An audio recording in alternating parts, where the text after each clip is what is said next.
presenting by Deep Music।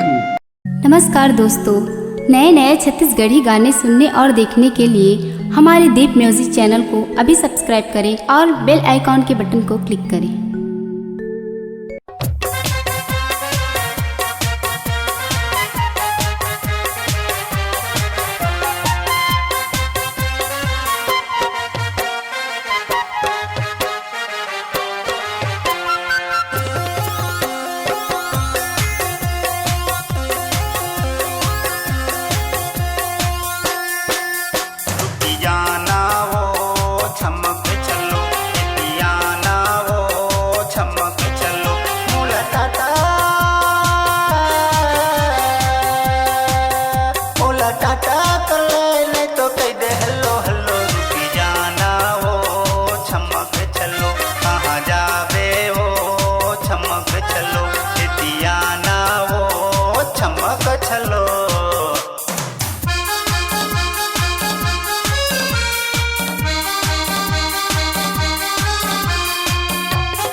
जैसे राजकुमारी 16-17 की उम्र तबले बैठे हंस कुमारी।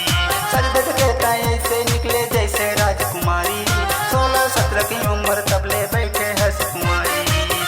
मोरे बातला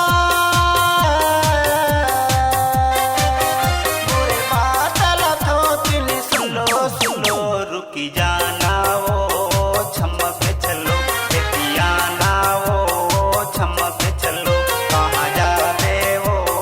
छमक चलो।